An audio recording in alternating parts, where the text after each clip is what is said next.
All right. Might have And another Are coffee. you recording on YouTube already? yeah, it's streaming now. Might have Oh, another stream. Are coffee. you recording on Streaming now. YouTube How come it's already? not Yeah, streaming it's on my streaming now. phone? Stream. Are you recording on Streaming YouTube now. How come it's already? not Yeah, streaming it's on streaming now. my phone? Are you recording on Streaming YouTube now. How come already? There we go. Okay, I better turn it down. Yeah, because you're There. gonna get a mad echo, echo, echo. It's Yeah, just gonna all keep right. echoing. Right. All Awesome. right. Yeah. So, what do we want to talk about? I don't know what's the conversation. Last time we were doing some spirituality things, but how about since we have a guest today? Welcome everybody, first of all, to our fourth episode. We're making it big here, famous one day. Uh, but first, since we have a guest, he was actually one of my right there English students that I've been teaching, and he is quite capable in the English language. So we brought him on to bring a different opinion about things from a different culture, different upbringing, different area of the world. So we'll start with you introducing yourself. First and foremost, thank you for having me. It's my first time doing podcast, like I said before. My name is Sungat. I'm from Kazakhstan. I was originally born in Kazorda. It's the southern city of Kazakhstan. For the past 9 years, I've been living in Almaty. It's the biggest city and the economic center of Kazakhstan. So, what else can I say about myself? I love reading, watching TV shows. Nothing interesting actually, but lately I just really interested at excessive reading because excessive reading in only in English actually because I read and watched many videos where it is said that reading might improve your English really very fast and quickly because and also if you read it out loud and record it and after you can listen to yourself and also while reading you can also learn many words and I think that's about it. Yeah. Right on. So, the first question I have is, um, I guess from what is this is a big question here. I don't know how to make Ty, you might have to help me out. But what is the culture like Ooh, in I know it's a big word, right? That's a huge word, culture. well, But let's bring it down smaller then. Like, how's yeah, the daily activities, the daily cultural activities in Almaty, and also from your original city, your original town that you grew up in. There's no much big difference between in culture between Almaty and Kazorda. When it comes to culture, I don't know what to say. Maybe if it comes to like traditions, like when we celebrate the wedding, for example. Well, I can explain it, explicitly in in like examples. For instance, sure. yeah. For example, if a girl or boy going to marry, it's from the girl side. It's from the boy side.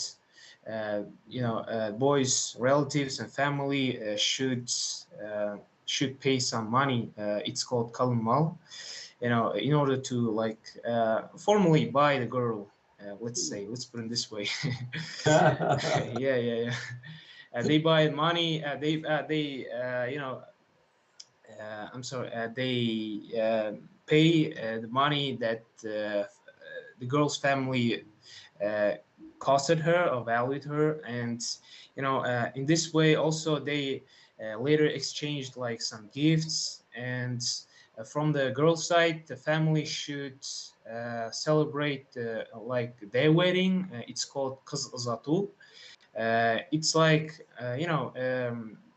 it's like giving the path to the girl and saying like a formal official goodbye to her, and like it's like freeing the birds out of the nest, something like that. I don't know if I'm saying that correctly. Mm-hmm. Yeah, you uh, are. Yeah. yeah. Well, and from the boys' side also, they have to officiate the wedding, celebrate this properly, and that's about it. It's weddings actually a really big thing in Kazakhstan, is because sometimes it's people it's really it's really important to throw up a wedding for your daughter or son. Sometimes people even get loans for in order to throw up a big wedding for like they can invite for about 200 or 300 or even up to 500 people. Some of them they don't much know about, Yeah. and it's a and these weddings, especially if you invite so many people, they not they're not returned financially, and they can sometimes people can pay back their money back. They can pay their money back. Yeah. Well, I think I'm going into depressive mode, but weddings are big things, and also in weddings, during weddings, we also have many traditions. Some of them I don't know much about because there are lots of them. Um, we also have tradition like called bitashar. Literally, it means quote word to word like opening the face of the girl.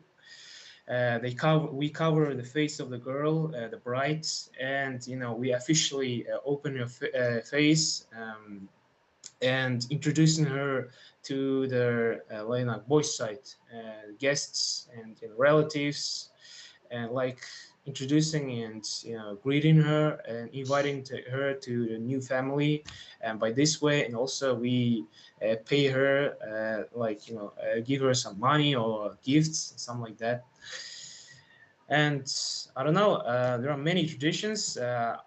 Apart from weddings, we also have Oh, hang on a sec. games. I Yeah. want to ask you about the wedding just for a second here. So, in your perspective, um, because of social media and the internet and those kind of things, and you're in a unique position because of the Western influence, obviously with social media and those kind of things. Has your wedding traditions started to change? Like, have you seen kind of a Western influence into, because some of the stuff that you're talking about, we just don't do here, right? That's the way it is, right? And I admire, don't get me wrong, I admire the traditions, and I think it's important. I think some of those traditions that you have, veiling the face and then taking the veil off and introducing, that is such a cool tradition, and it has some significance, and we don't have that here, right? Mhm. Right. But we have other things here. So have you started to, when in what you've seen, and in other traditions, have you seen Western influences into your traditions in Kazakhstan?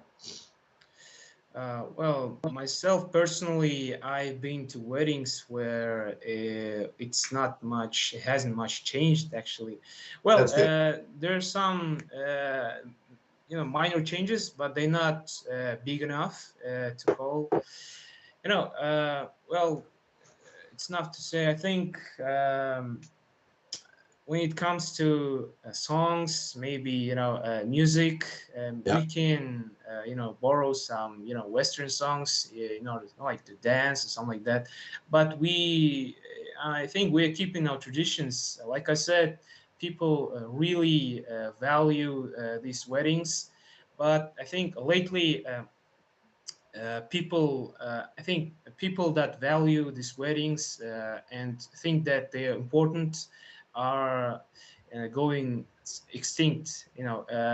If I think, well, it sounds harsh, but lately young people they don't think that weddings are important, because my friends and colleagues they some of them think that they don't have to celebrate it and throw up a big wedding and invite many guests. They think that it's useless, because it's Mhm. a one day thing, and you only thing that you have about this wedding is like photos and videos that you can remember about. But personally, I think it's very important. Not only you can remember about it, you can remember that in when you become old, but also your guests and relatives can say good things about you. It's kind of a big thing for us, of people thinking about us, like good things. Yeah, It's part of our yeah. culture, I think. Mhm. Well, it's I like the idea of celebration, because it's a marriage should be shared by the community, right? And the community should, what's the word I'm thinking of, support the marriage in any way possible, right? And so when you invite a lot of people, that's kind of that symbolic, attribute to it. It's like the community comes to celebrate you, and we're all here to help you be successful in whatever way we can, right? We could And always, speaking of community, we could always go back to the Middle Ages where everybody in the village watched you consummate the marriage. yeah, yeah, no kidding, right? But and I think that's important, and perhaps that's one of the Western influences, because now, if you want to get married, you don't need anybody. You just go to a justice of the peace. We have a person called the justice of the peace here, and not only that, not only justice of the peace, but and I forget what they're called. I have a couple of friends in town here that go through courses to officiate marriages. So they just you can go to them literally, just as a husband or a man and wife, and just get married in front of them, right? Nobody has to be there, right? And which is sad, because now community isn't involved, right? And I think that's an important thing from where you're from. So Your you know, picture's frozen. yeah, pictures frozen. Yeah, I guess so. But I think you also, answering your first question, adding up the, like the answer for it. I think some drastic changes also happened in weddings. I think, well, I haven't been to many weddings, but I can tell you that like 10 years or 15 years ago, we didn't practice we didn't practice the nikah. It's called, it's literally translated from Arabian, I think, like as I think wedding, yeah, marriage, something like Yeah, that. Like bride and bride, boy and girl, uh, they officially announced their marriage in a mosque at mosque. So in this way, they also have this official documentation of their marriage, part official documentation from the government, like that. And also for nikah, also there's a thing that a girl can ask from both sides, like to give her some like presents or gifts, money. It can be money or some other material thing. But I haven't heard of it before.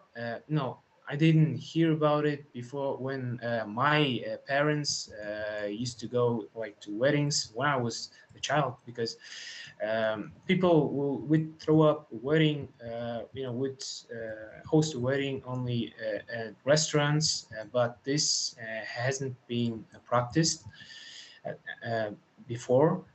Hmm. Uh, hadn't been practiced before. I think it came from Islam. It came from religion stuff, and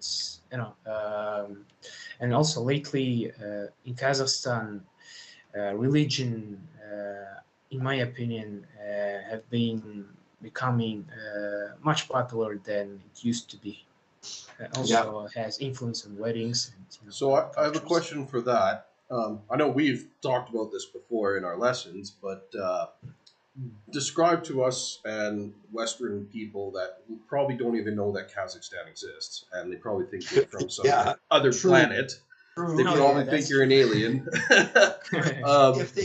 If they do know it exists, it seems to carry, unfortunately, to carry some negative connotation with some people in the Western world, which is just utterly ridiculous, absolutely ridiculous. Like but anyway, but that's yeah, another so conversation. That's another conversation.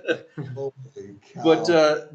describe to us, explain to us how the different religious and demographical makeup is of Kazakhstan. So, like, from my understanding, the north is more Russian-based people that speak more Russian and have more closer to the Mhm. Orthodox faith, Russian Orthodoxy, where the south is more Kazakh people and Islamic. Right? Is that correct, or am I off the bandwagon?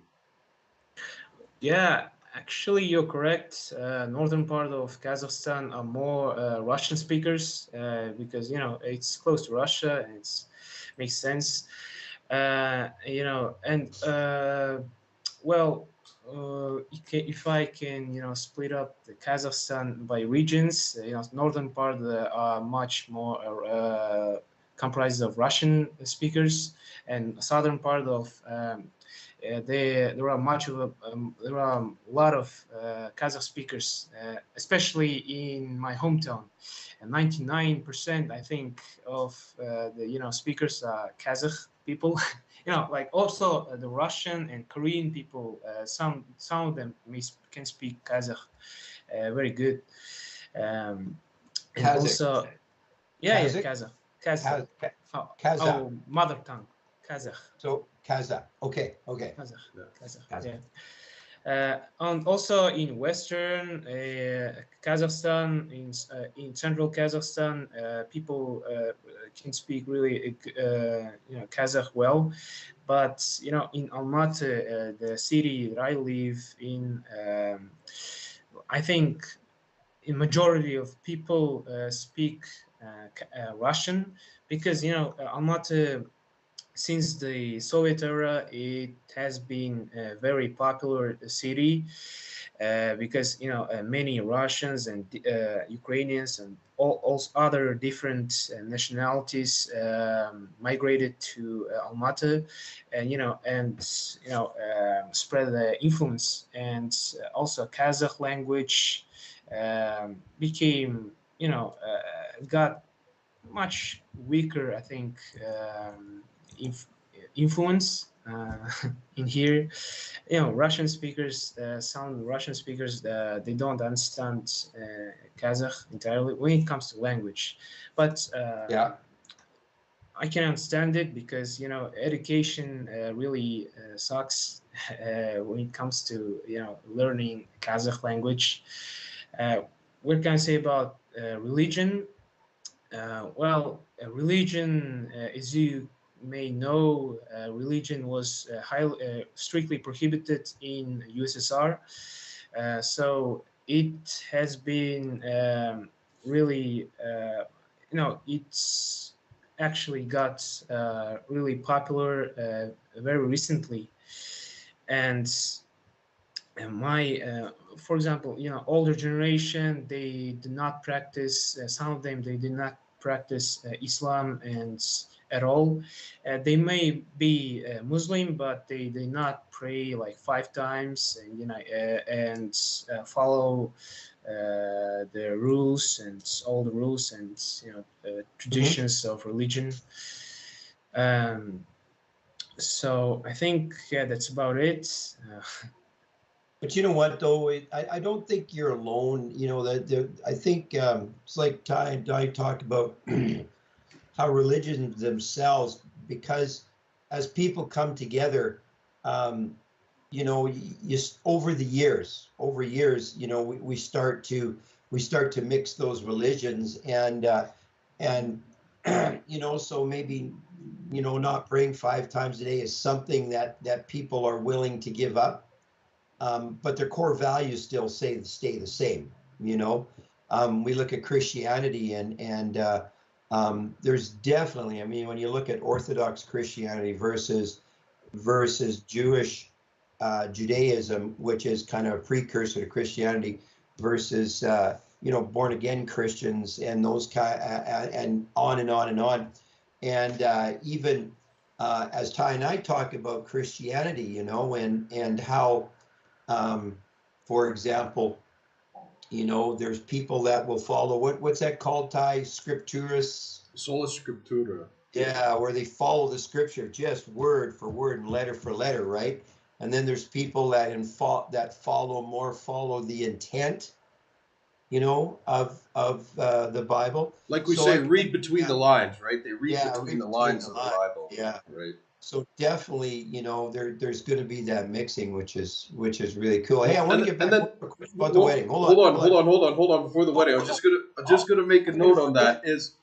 This is a quick note. I don't understand. I was talking to mother the other day, my mother, and she was talking about Messianic Jews and how they're Jews that believe in Jesus. And in my head, it doesn't make any sense. And I understand everybody's different, but if you're a Jew, you follow Judaism, right? Jew isn't a location. It's not like you're Kazakh. I'm Canadian. My father's Canadian. Somebody from Germany's German. If you're from Israel, you're an Israelite. A Jew is the religion. It's like, you're a Muslim or a Christian, something like that. They're Jew, right? But if you're a Messianic Jew, it means you believe in Jesus. But then you can't be a Jew because Jews don't believe in Jesus. So how do you call yourself a Jew still? Yeah. It makes no sense. It's But very anyways, confusing. it is very confusing. But All right. continue on with the wedding. Yeah. Well, okay. No. Well, first of all, Sunga, right? Sunga. Yes, Sungat. Sunga. Okay. So, how do you spell the city that you're from? I was just brought up a map of Kazakhstan, and I wanted to see exactly where you're at. So, how would you spell the city that you're from?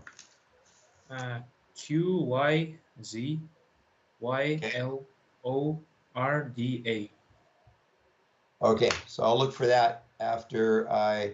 And you say it's now. Is it more north than south, or No, it's southern city of Kazakhstan. southern city? Okay. It's by the big city of Almaty. Yeah. All right. Well, right now I'm based in Almaty. Yeah, but I'm originally from Kazorda. Yeah, I showed. You're in Almaty. Okay, Yeah. so where's Almaty? Oh, there it is, right there. Okay, Yeah. I see it. I Oh, showed okay. I showed everybody on the podcast Kazakhstan and Almaty. Maybe we'd give some Okay. Westerners Maybe. a geography lesson. Well, and you know what, Suga, to tell you the truth, I think when you say Kazakhstan, people picture this really small country, because out west, I'll get back to the wedding in a minute, but out west, we have this perception that uh, almost a European perception, right? When you talk about Europe, they're all small countries, right? I mean, our province of Alberta could fit 2 or 3 countries, you know, within its borders. Like, the provinces are huge. But once we get into Russia, I don't think people understand, and I didn't. Even like when we look at Siberia, right, Ty? I think we talked about that. I didn't realize how big Siberia was. It's huge.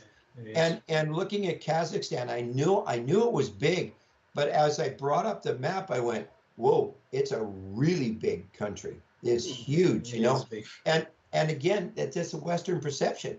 And I think people that know of Kazakhstan or just kind of have this, feeling of it, I don't think they understand the size of that country, which is incredible. That's why I was looking. Anyway, back to the wedding. One final question.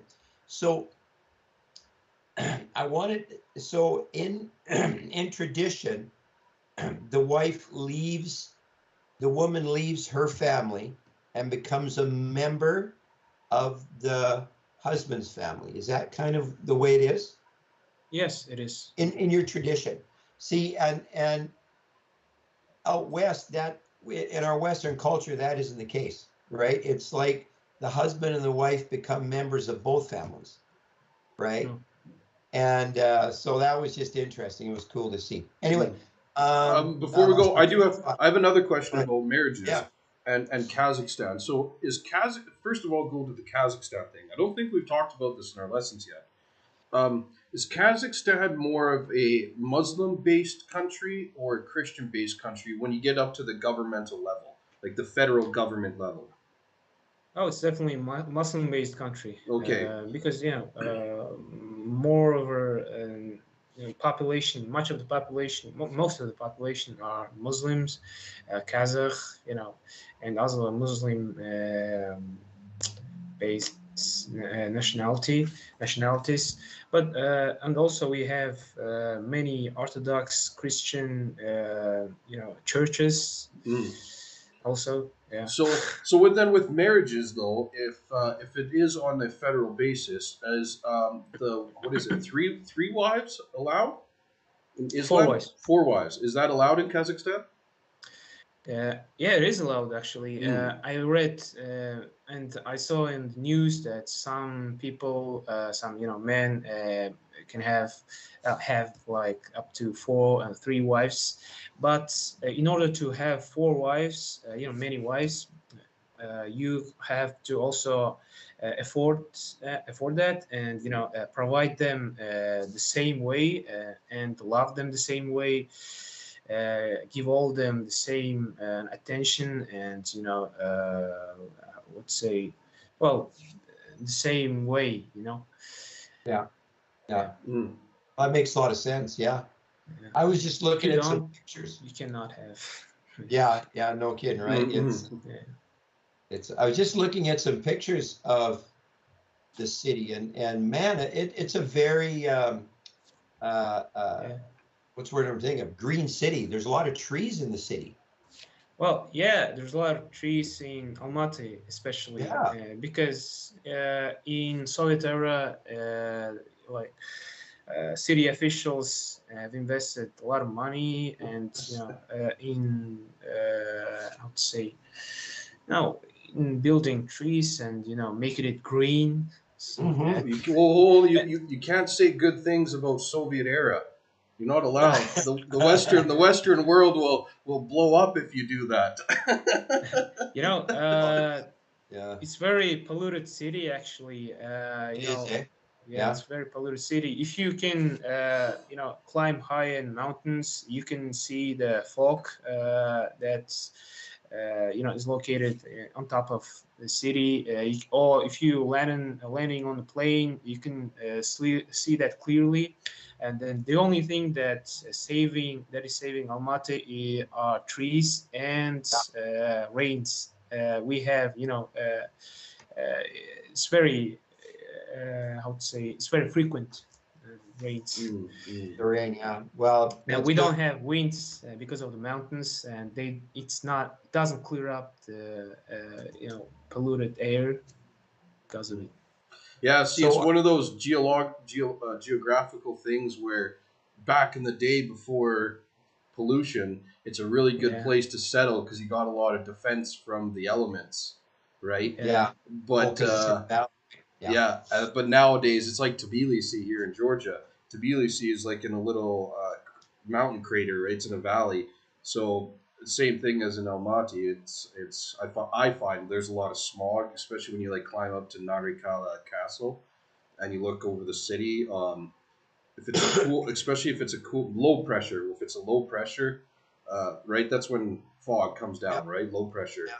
Yeah, Uh, push you, clouds down, you push can rain down. see the smog everywhere over the city, and I don't like that. But then again, when you look back at history, it's like a very good place to settle because you got protection from armies, because you got mountains to protect you, and then you got a nice place where you don't have to worry about the big weather catastrophes.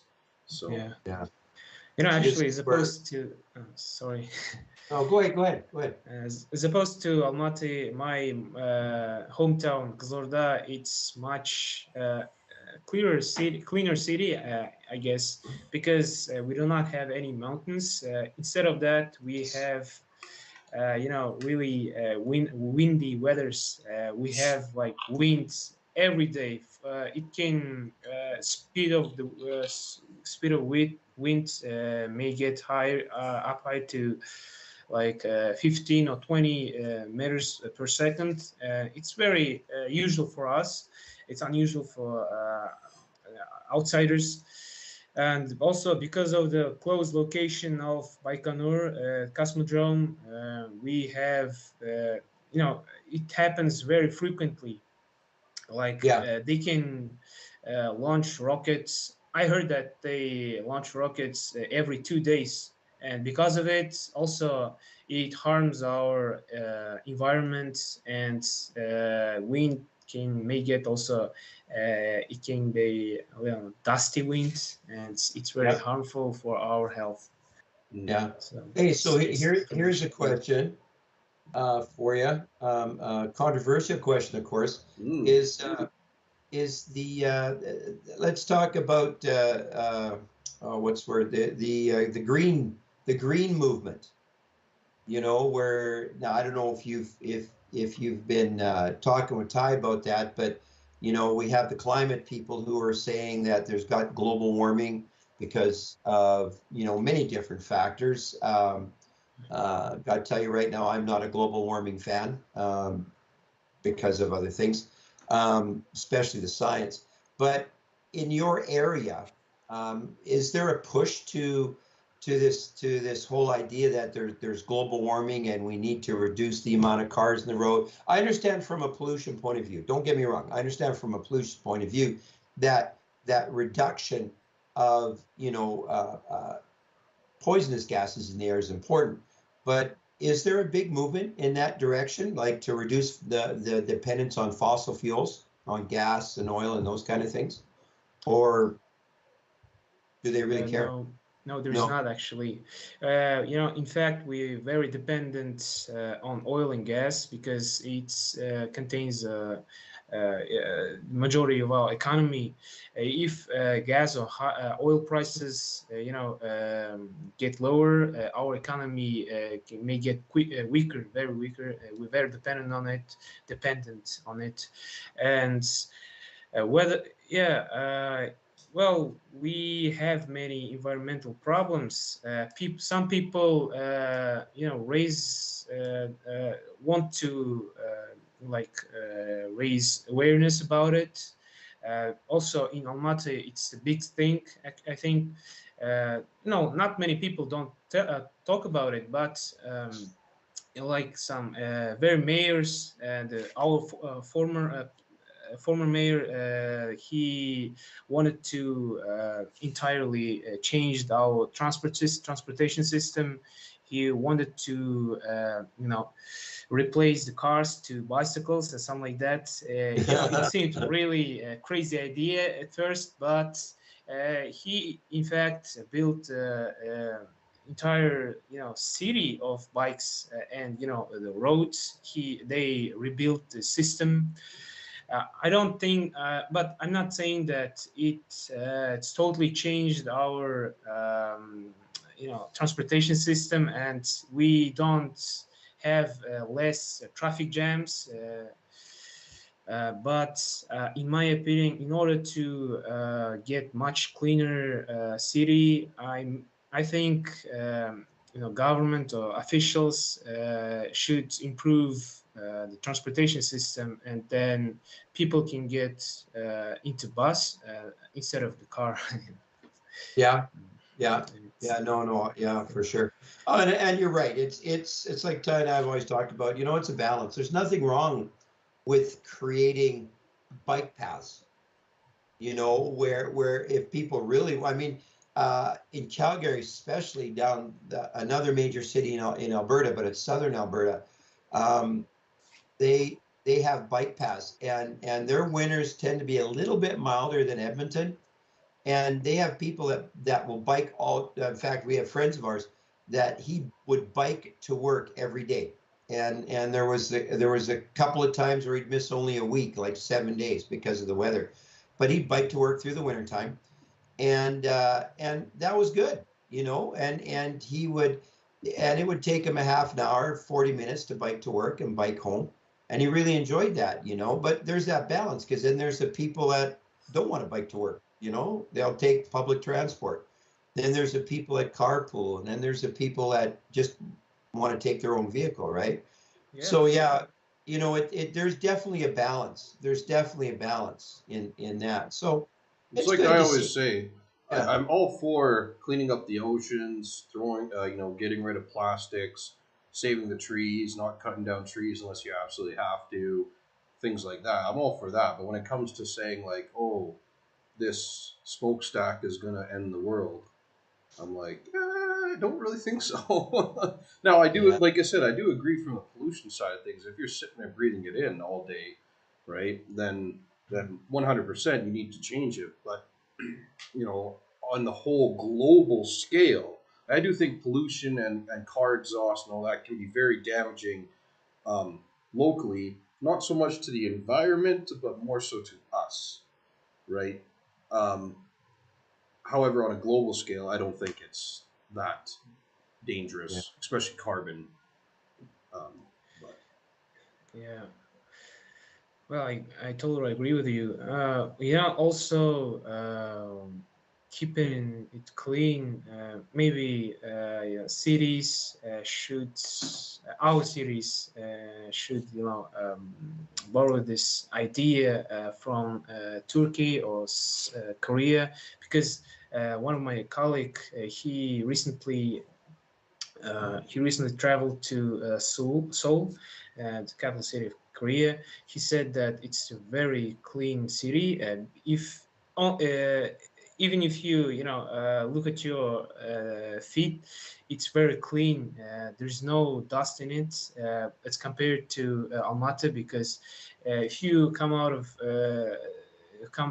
inside of your house, if you check your feet, it's very dirty, and Yeah. especially in winter.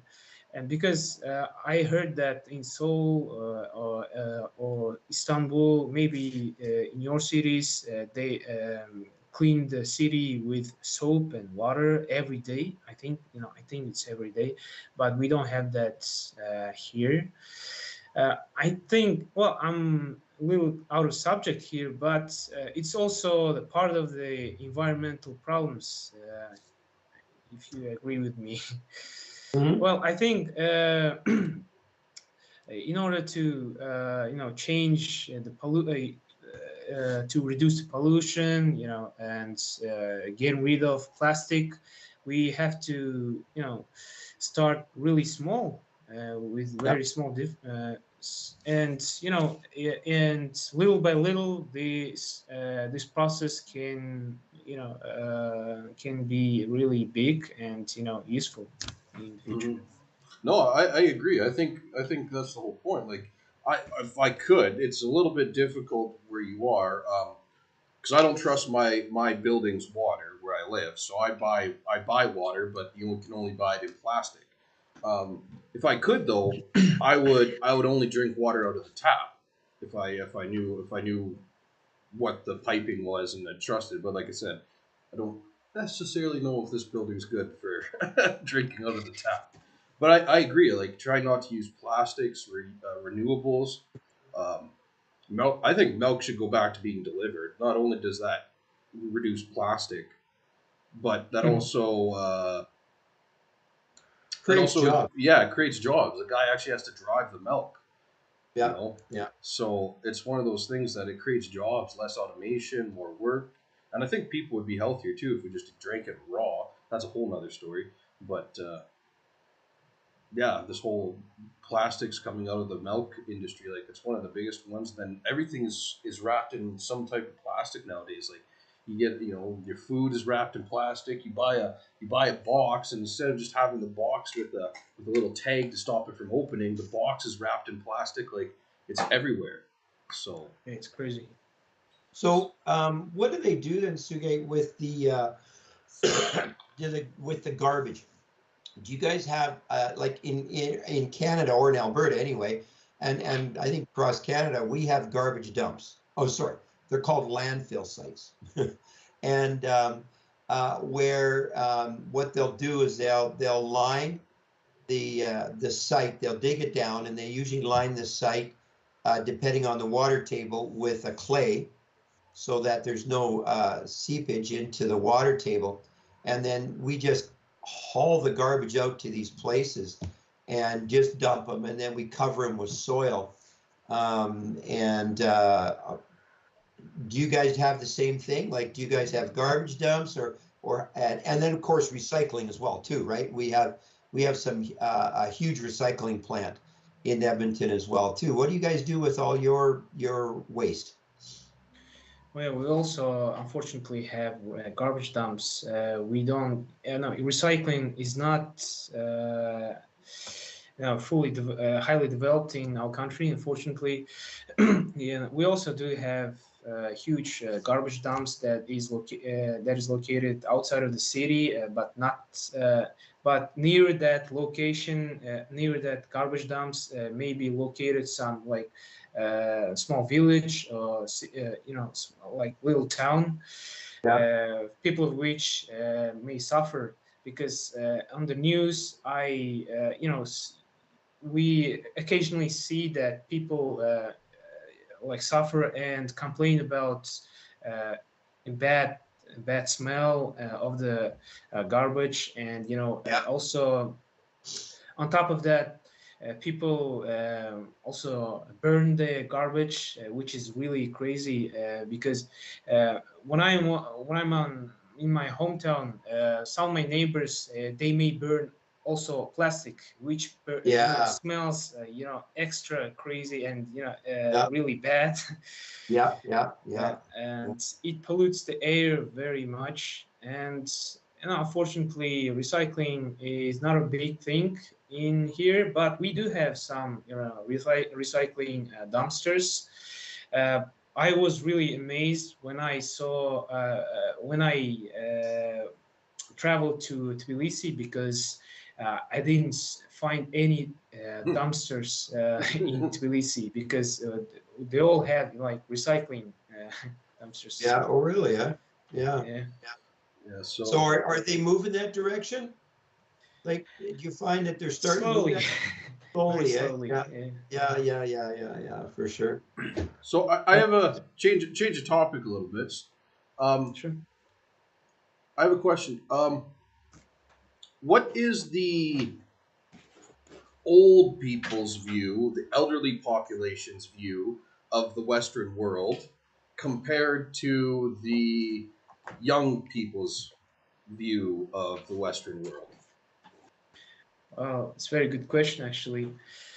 Well, of course, our older generation they admire Western culture. Well, not Western culture. Their economics, in my opinion, they want to our country to be really as good as many countries in the West. But when it comes to traditions, like for example, Uh, sexual orientation stuff and all other things that may seem weird for us. That's really, our older generation despise it, but younger generation they started to change it because I'm feeling I see it every day because we most of our content of movies and TV shows we watch are Western because and also uh, we how to say we see things, and also we learned about it, and some of the people start to think that it's really normal. For older generation, it doesn't seem normal. I don't know if I explained that correctly. No, it's good. It's good. It's good. Yeah, yeah. And so I know I've asked you this before, but is it like other places I've been to where the elder generation usually misses the Soviet Union? Oh yeah, definitely. Some of the elder generation I heard of, for example, some people I talked to when I was a kid, or even recently, sometimes they mention that like in Soviet era or during Brezhnev reigning was really good. Like. Accommodation was very accessible. People can afford everything. We do not have to take loans and something like that. Well, I can agree with them, but also when it comes to freedom, uh, like freedom of speaking, if I'm saying that correctly, Freedom of speech. yeah, freedom of Hmm. speech, it was not good as it is now. But I'm not saying that we entirely free of speaking like out loud about politics. Some people also afraid still, but it's changing a little bit Mhm, mhm. slowly. Yeah, it was just a shock to me when I left Canada about how many people of the elder generation, right, talk about missing the Soviet Union. Because to us Canadians, that's like, why would you miss it? Gorbachev was the hero of the Soviet Union according to the Western world, whereas Mm. lots of I know lots of Russians, Ukrainians, Belarusians. I'm assuming Kazakhstan, Kazakhs have a different opinion of that. Yeah, when Gorbachev died, if you compare Russian or Kazakh media and Western media, if you read like comments below the post of the news about Gorbachev death, you can see the big difference between them, because Russian and like post-Soviet country citizens, they say like bad stuff about him. Finally he died or something like that, or like uh, he destroyed such a big country, something like that. Or if you compare the Western, if it comes to Western media, they like all the praise Gorbachev for for his intelligence, and that he's a Yeah, legend or something like that. Mm.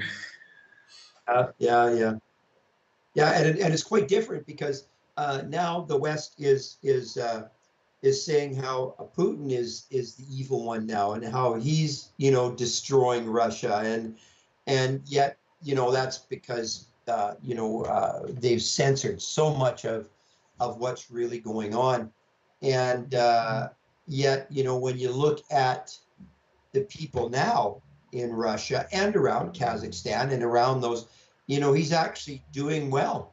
He's actually building the economy and those kind of things as well too. And you're always going to have your naysayers, the people who don't like anything. Doesn't matter what, they could have $1 million and still complain. Yeah. That they don't have enough money, right? But yeah, that how our perceptions are shaped by the media as well too, right? you Mhm. know, and those kind of things. So that's interesting. So how do the young feel about the West? How do you feel about the West? Well, there's a How good do I feel question. about the Let's be West? controversial. Remember, Yeah, we're it's not judging you. controversial. Remember, we're not judging you here. So how do you feel about Okay. the West? Well, I really admire, economic um, boost of Western countries, Mhm. especially Europe and USA and Canada, of course. I really want my country also to achieve those things that you guys have achieved, and but yeah, also I I don't know if if I sound politically correct, Who but when it cares? comes to like, yeah, when it comes to untraditional orientation, like I said, or like transgender that came originally from Western sites. I think, well, I'm not saying that those people are evil or something like that. We have to destroy them. No, of course not. Those people born like that, and but when it comes to expressing the emotions, like feelings publicly, it's not good. In my opinion, they have to do it privately. Yeah, Like yeah, they do not have to do some like propaganda. Also, Putin recently in Russia, they entirely prohibited propaganda of LGBTQ in Russia. You cannot say all advert things about LGBTQ on social media or anywhere. Well, outside of this stuff, I think well, Western. Well, also, I do not support this cancel culture. I do not get it. It's really painful to see that those famous people, celebrities, or businessmen, canceled after what they have all achieved for things they done like 30 or 40 years ago. That some of them may have been approved, but we don't know actually what really happened behind the curtains. Let's put it this way. Well, those things gradually are coming also to here. I'm feeling like it's happening already. yeah, yeah, yeah. Yeah, well, and the Oh, only thing I would argue on your point, like it's good that I respect your views, but I would say that if you look at numbers, Kazakhstan is richer than America. Really? Yeah, and you won't be able to see it, but I'll put it on the stream. So the United Well, I States, hope I won't get canceled if in the the uh, future if I get famous The also. United States debt to GDP, according to the Trading Economics, the gross federal debt is 129% debt to GDP. That means they have more debt than they're making of money, which means they technically have zero money, right? Mm, Whereas Kazakhstan has only 27% debt to GDP. So although your GDP may be very small comparative to America, technically you have a lot more money because out of your GDP, only 27% of that is being paid to debt, and the rest of it your country actually owns for whatever it wants. Whereas America, it doesn't own any of its money. All of its money, it actually owes money to everybody, like beyond its being able to make beyond America is able to make. So yeah, well, it's hard to say actually. All of our money is controlled by government. We have this foundation of, yeah, I think a fund, pension funds, ENPF. We all have to, it is practiced in other countries. We have to transfer 20% of our income, if I'm not mistaken, to pension funds in order to get pension in the future when we retire, once we retired. But since its foundation, that fund has been like notorious for its losing the money, because there are many cases of corruption, like when $200 million or many huge amount of money were lost. mhm, Since that, mhm. since then, but not only about pension funds, but it's corruption is a huge thing in Kazakhstan. It's most of the post-Soviet countries. Bless you. And you know, I don't know if I saying correct, if I sound correctly, but unfortunately, it's not. We do not have wealth.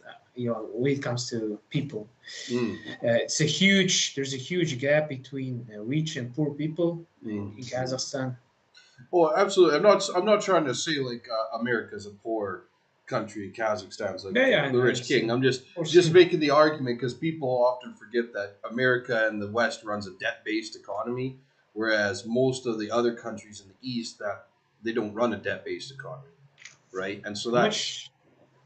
How much money they owe USA? Like 30 billion, $1 trillion, something like that. 30. They own 31 trillion federal debt. $31 trillion in Mhm. federal debt, and I've heard numbers of if you take like the federal, the state, and the household debt, it's close to $40 trillion. Oh, Oh, so Yeah. imagine if suddenly the American dollar goes poof. yeah. What happens to America? They can't pay $40 trillion, or just let's even use the $31 trillion. So it's a very scary. You know, and you talk about corruption, you know, um, it happens in all countries, right? It's just The level is you different. Europe, yeah. Oh, I don't see Sungate. Where'd he go? You still there? I Yeah, think he. sorry. Oh, there you Can you go. hear me? But it's just it's hidden in different ways, right? You know, so uh, it's because the world views the Western society for whatever reason as being their utopia, whatever that utopia is. Um, they feel that there's no corruption out here. But if you've been following it all, what's happening in the States right now, in terms of the amount of money that we're spending on Ukraine and the billions of dollars we're sending them, and half that money's not getting to the Ukraine people. It's getting funneled back into the greedy people in the States, right? If you've been following things in Canada, where our own prime minister has been pulling off some shady deals as well, too, and so the corruptness happens all over the world. Is it a norm? It is. It seems to be a norm. Do I like it? I don't like it. I don't like it. I think the world would be better off if these people that are very greedy at the top. I mean, you look at people like um, um, Kamala, no, not Harris, but Pelosi, the former Speaker of the House of the United States. Nancy Uh, Pelosi. yeah, she's now a multimillionaire, and she gained that wealth while she was Speaker of the House, Well, when right? you know what's happening And on the so inside of the economy, I you know, put your but money where the good things are. I mean that's all inside trading, right? That's Yeah. all inside trading, which is illegal in North America, right?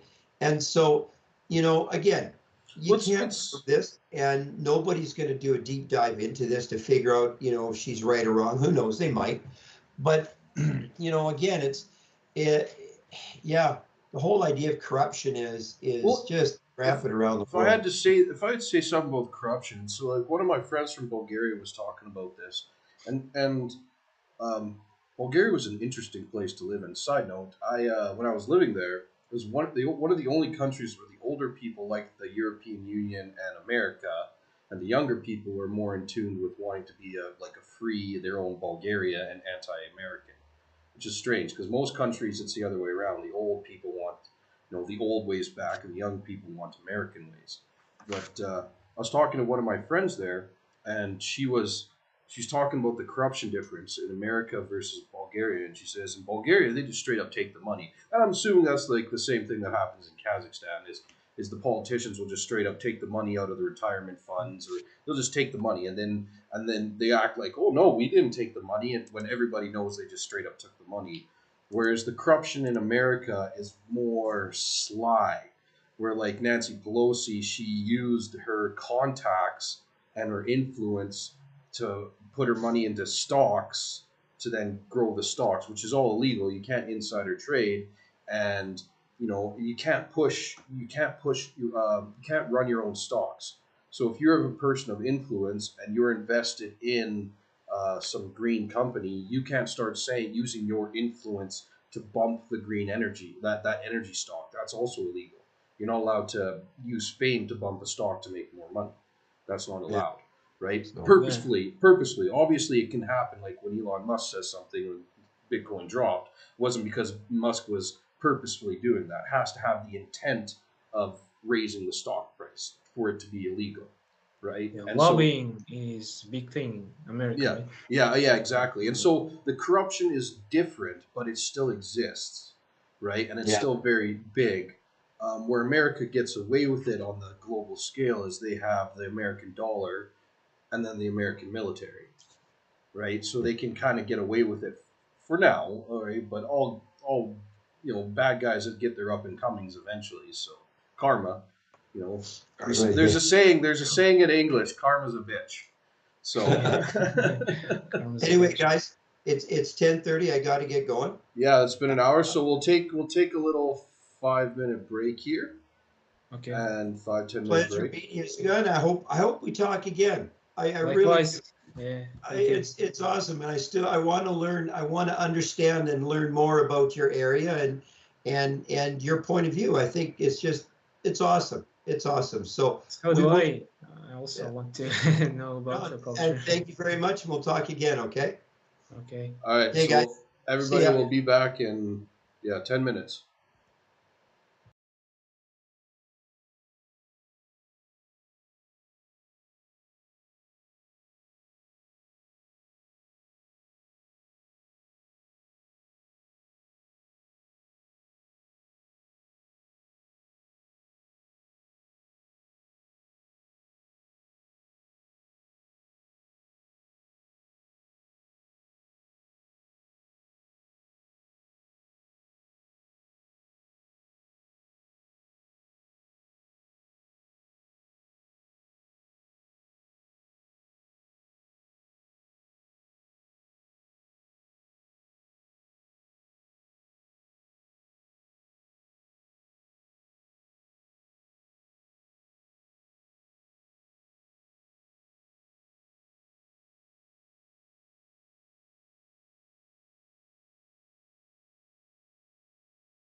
And we are back.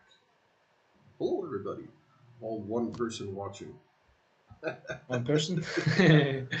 It's, Who it's is that probably me. person? It's probably me because I got it open on the other TV to check to make sure everything's going good.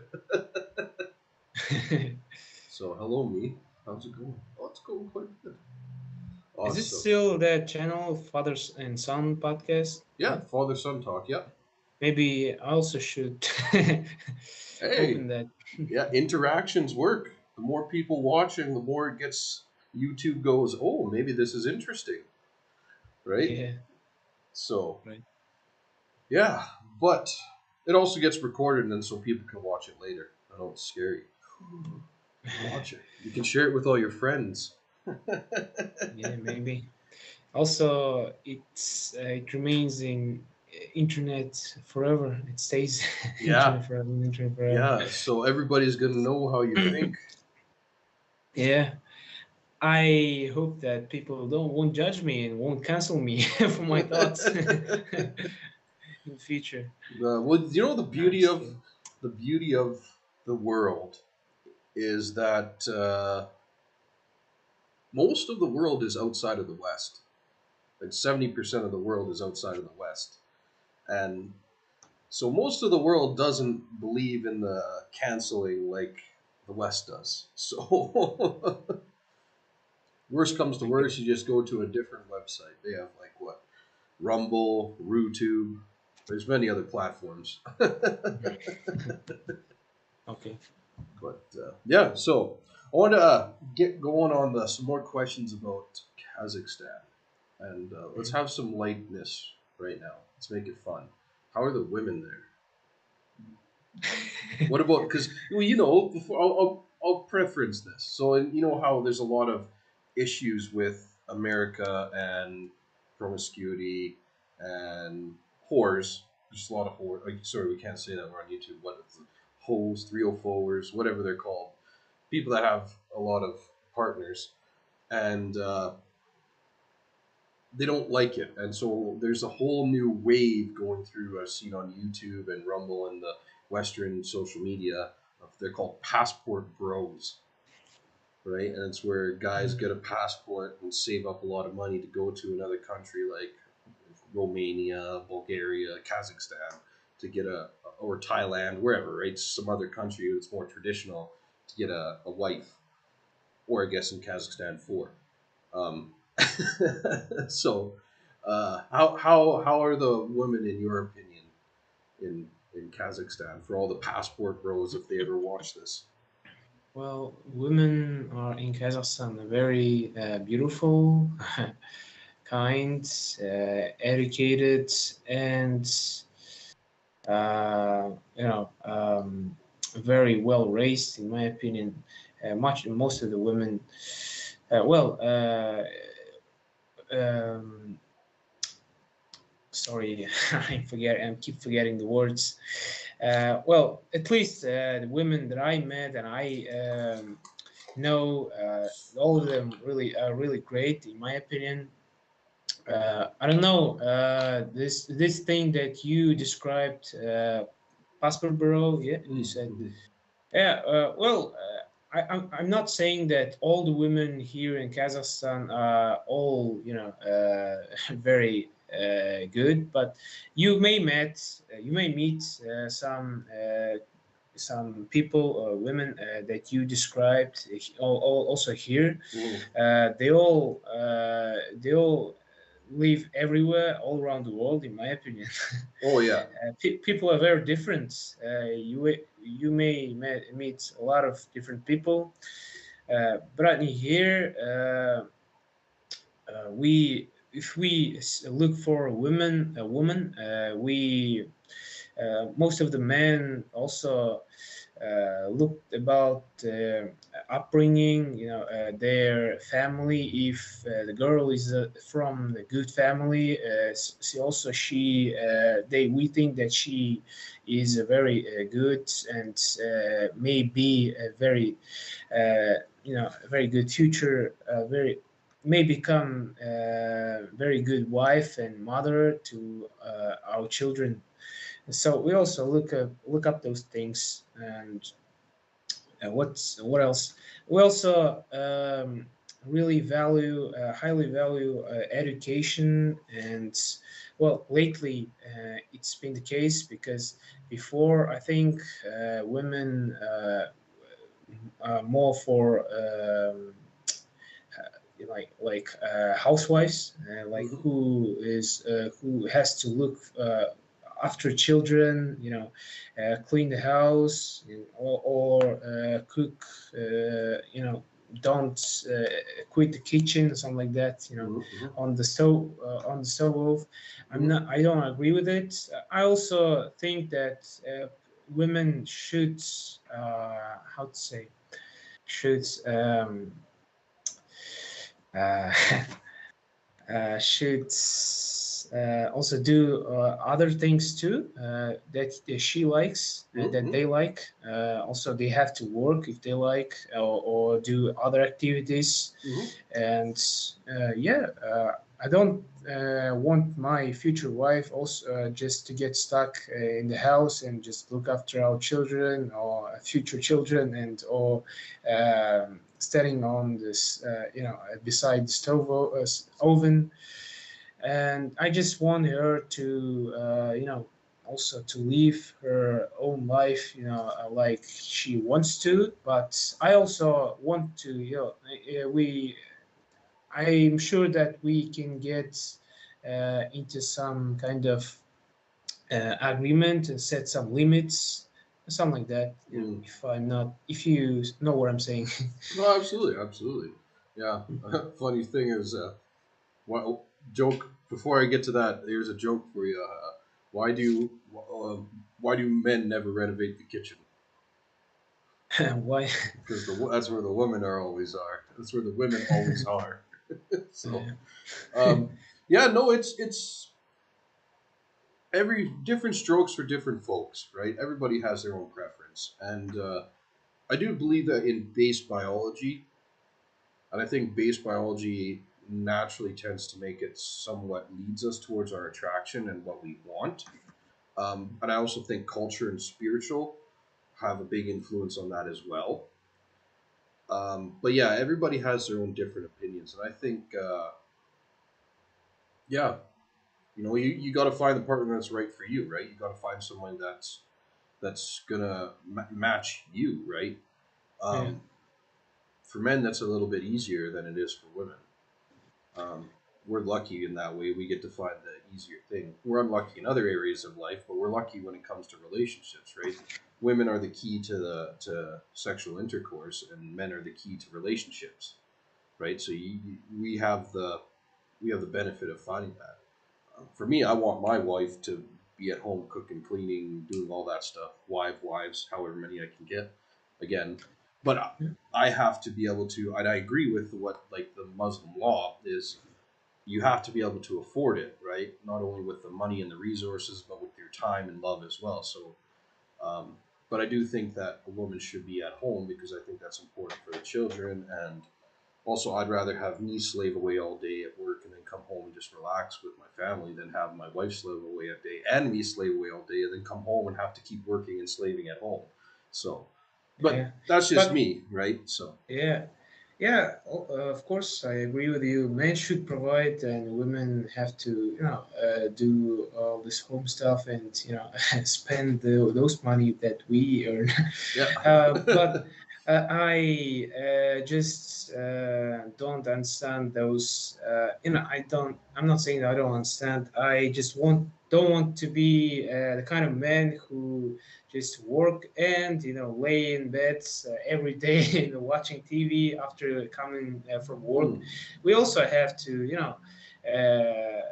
like pay attention to our wives, mm-hmm, and mm-hmm, also love them and express our feelings to them, just making sure that they feel like, how to say, important in mm-hmm. our lives, something like that. And in order for them being loved and cared Mm. That's the most important thing in my opinion. Absolutely, I would 100% agree with that. Yeah. I don't think that men that neglect their wives are Of course. good men, right? Mhm. Um, so there's definitely something there, and I do think women should have their own identity, right? But the identity has to exist within the family, right? For me, again, it's the family is the most important. So it's not me that's the most important. It's that last name, Warnell. That's what's Yeah. important, right? And so you can have your own identity within the family. Like I have my own identity underneath that title, but it has to be everything you do has to bring old school, bring honor to that name, right? And so that's what I look for. But I also think women need a hobby because if Yeah, I they agree. if they don't, they can get very very annoying. Yeah, yeah, yeah. It's Yeah. always said, men the easiest. It's easy. Men are easy. You just cook for them, give them love, and be quiet, and a man will be happy with you. And if you don't have a hobby, so you cook for them, you get the men give you love. You give your man love. But then Yeah. if you don't have a hobby, you keep talking all the time to them, and then I'm not saying never talk. Talking is obviously important. Conversation is good. Communication is good. But if he works all day, he comes home, and you're talking to him all night, it's one of those things where it's like he just wants some peace time. Yeah. Yeah, because of that, also women nag their our husbands Mm, endlessly.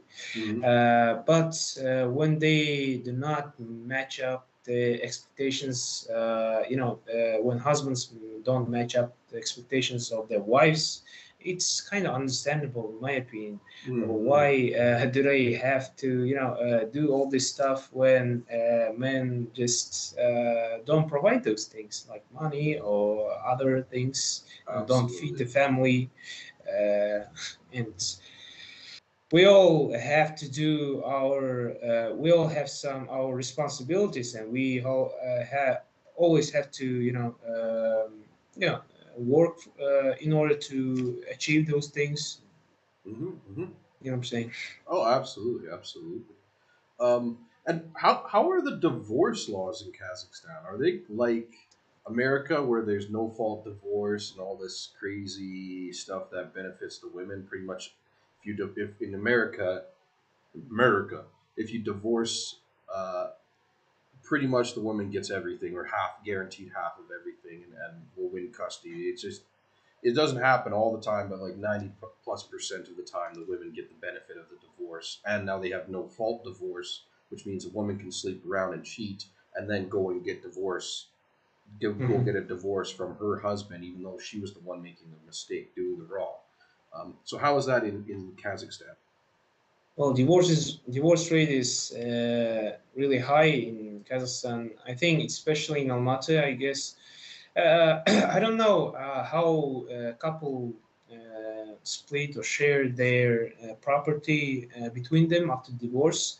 Uh, I don't think this nuptial contract are much practiced in Kazakhstan, not as well as in America, but I heard some like acquaintances from acquaintances who have divorced. They do share like their properties, split their properties. Like children have to live with either mother or father. Like the same thing that's happening in America, but we also have this. Uh, I don't know how to call if you have to pay money for children providing, Child support. like child support. Yes, sorry. Mm. We also have to pay child support one until the child has reached their 18 years 18th. old, Yeah, 18th birthday. 18th, sorry, Mm. 18th birthday.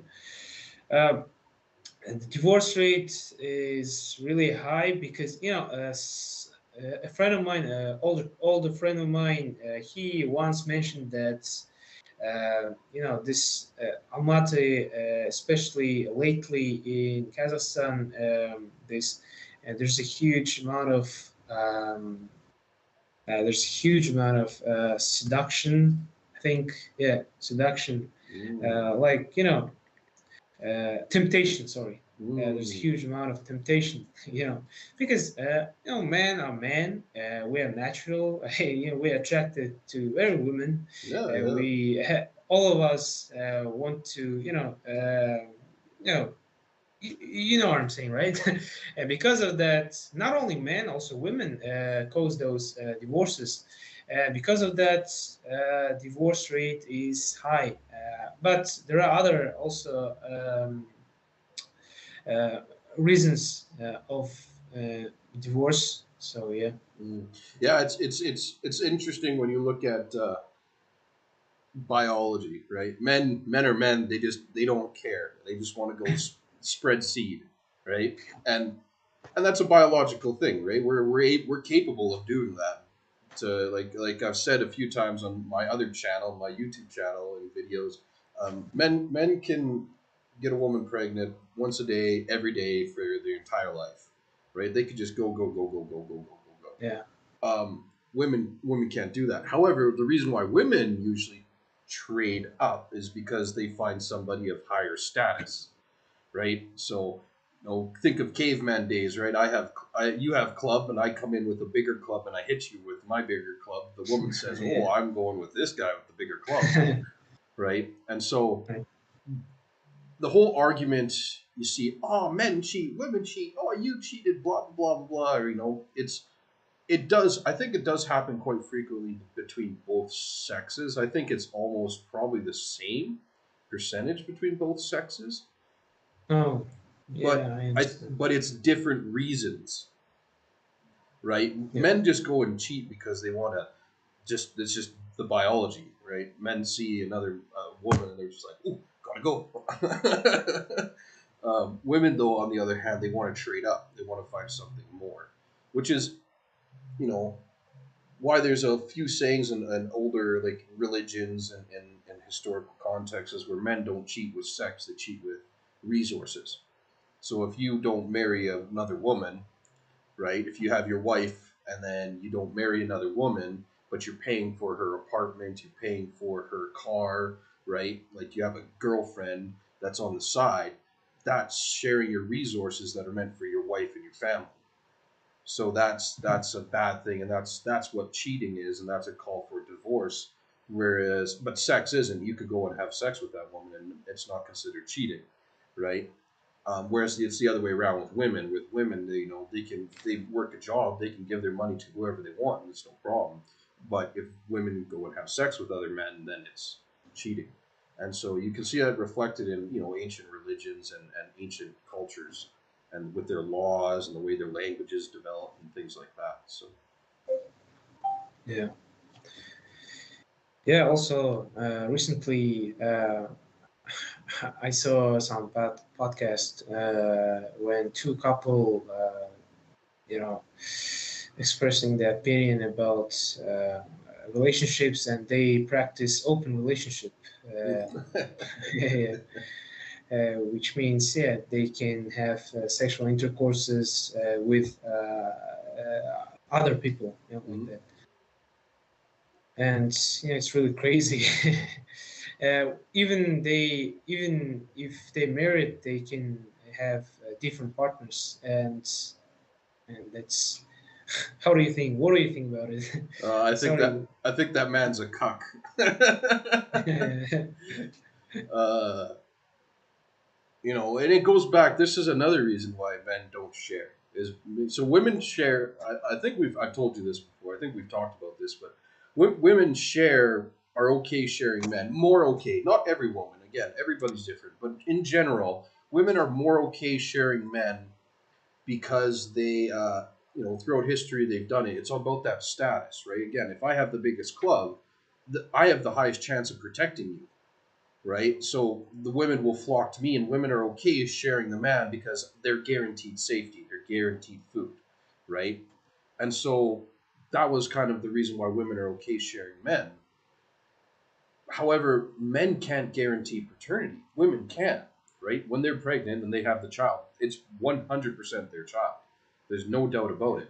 But men before pregnancy, before DNA tests and all that stuff, the only way we could guarantee paternity was if no other man had slept with your wife, right? Mhm. And people say, yeah, but you can look like your father and all this stuff, which is true. That was one way that they generalized to make sure things were happening. But if you live in just think if you live in a place where everybody's blonde hair, blue eyes, and big and looking like me, right? It's a little bit harder to say, oh, that kid, he looks like you, but he also looks like Uncle Jimmy. So maybe it was Uncle Jimmy that related to, and back then too, communities were smaller, so they had a lot of close knit families, right? And so it's harder to differentiate through looks. And so I think having open relationships, I think that man's a cuck. I think that man doesn't know what he's doing with life, and I think that woman is just like, hey, I can have whatever I want from this man. He's gonna pay. He's gonna do all of it. He's gonna let the dream ride, and I can just have my way with life. Yeah. Yeah, And it's really interesting that you mentioned that because recently I saw some video about Greenland. They have there is a small town where all people they are very open to relationships, mm, and once women give birth to children, they do not want to find out who the father is. They just raise each other's kids, and they don't care about it. oh, and And and yeah, that's a high possibility. Like not everybody's the same, right? Um, yeah, I bet you if you were to look into it more, excuse me, there's a lot more close knit families in that community. Because if you look at um, best example I could give is if you look at lions, right? I know we're not lions; we do have a lot of differences, but just an example is if you look at a lion, the male lion won't share his pride with any other lion, except if the lion is blood related. If the other male lion is blood related, then he's okay with sharing his pride. Like they'll share the women of the pride, and it's okay if the whose ever child it is, because then putting it into human terms, you're going back to that name, right? If Warnell is the standard, then as long as it's my blood and the children are coming out of in the bloodline and it's Warnell as the standard, then it's okay. We're succeeding. We're going forward in life, right? Whereas if it's an outsider, say you come into the village and we start sharing with you, then it's like, is that line of Warnell really going strong? But no, because my DNA is not being passed down. So it'd be interesting to see if that community is more family, like there's a lot of families and cousins and second cousins and things like that in there, or is it more like New York where there's a whole bunch of random people that you never met before in your life, kind of ideal. yeah, I don't know, but it's really crazy to think about that family members, having relationships with each other, because when you look at those monarchs, old monarchs, like for example France, on a great UK, older all kings and queens, they all have some kind of physical conditions because of that their parents will like close have close need and close relations between each other because of that. Mm-hmm. And it's real crazy because once they have that close relationship, their children might get all the harm, and they can it cause really great harm to children. Yeah, Mm-hmm. because I know Absolutely.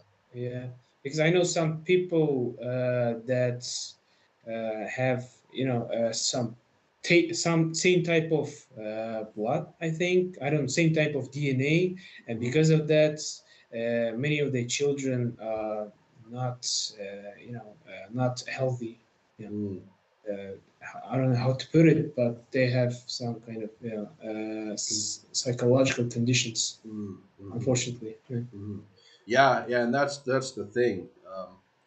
You know, I It's think really that's hard to predict. Yeah. yeah, and I think that's why in older cultures, um,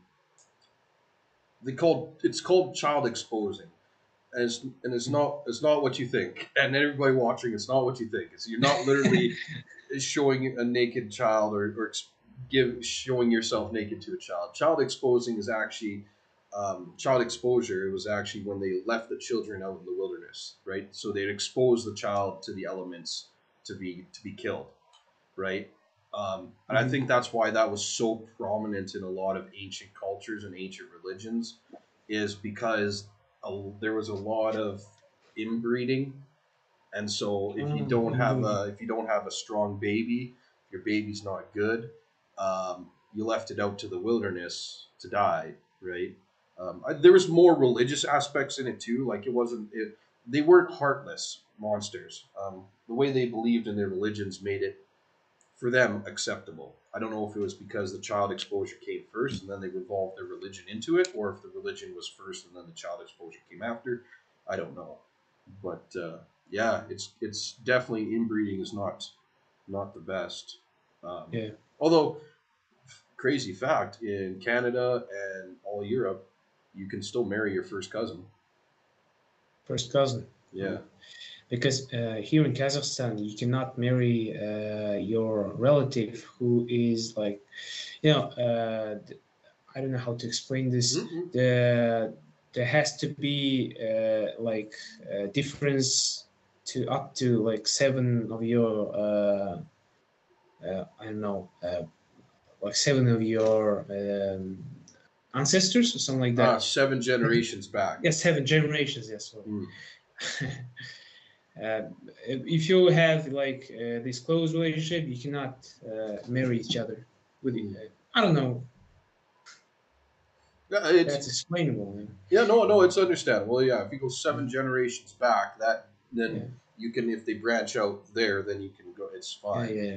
See, yeah, And so that's why we are obliged to know our seven generations, starting from my father to my grandfather. It's mm, obliged, you know. mm-hmm, Uh, mm-hmm.